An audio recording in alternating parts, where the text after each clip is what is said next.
So, hi, Michelle. Lovely to be back together with you again. And we had a fabulous session in January and got some feedback around a couple of points that we're now going to talk through around how to really set people up for success and what they might do.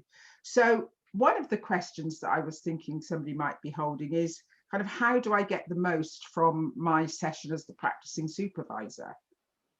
Yeah, well, I think as people will know, that we're offering three techniques that they could experiment with, and it's important that they put some time to just looking at those and deciding which one they want to practice. And when I say practice, it's about when they're actually having a go as the supervisor. So they might be interested in all three of them, but they'll only have time for one.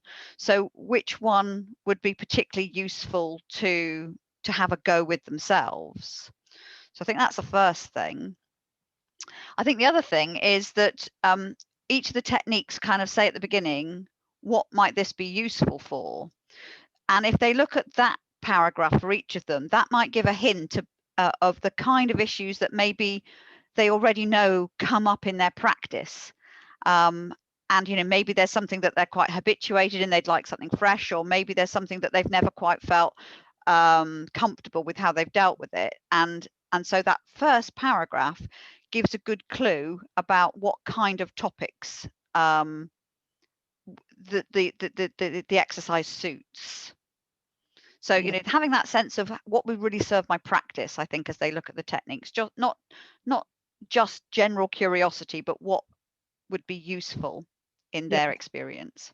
Yeah, fabulous, fabulous. And as the question implies, get the most from having that practice.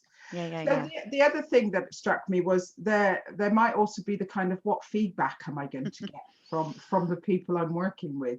Yeah, and I go right back at you. That depends how they set it up. I really think that's another advantage of really thinking about which of the techniques would help them best, because it may be that they're already familiar with the technique, but they've not had direct feedback about it. So, perhaps choose something that you're familiar with and ask for feedback about how that's landing. Or it could be that they want to try something completely new and just see how they handle it. But whatever they choose, it's for the practicing supervisor to brief their colleagues on what it is that they want feedback on. And I know that can be difficult, but I think it's much easier actually for the observer and the client if they're kind of watching out for what it is that the practicing supervisor would really like to hear from them. So help your colleagues, I think, by really putting a focus that, maybe there's a developmental need that you have and would be helpful to get some information on. Yes, absolutely. And it's the sort of feedback that a client is unlikely to give you. So really take the opportunity.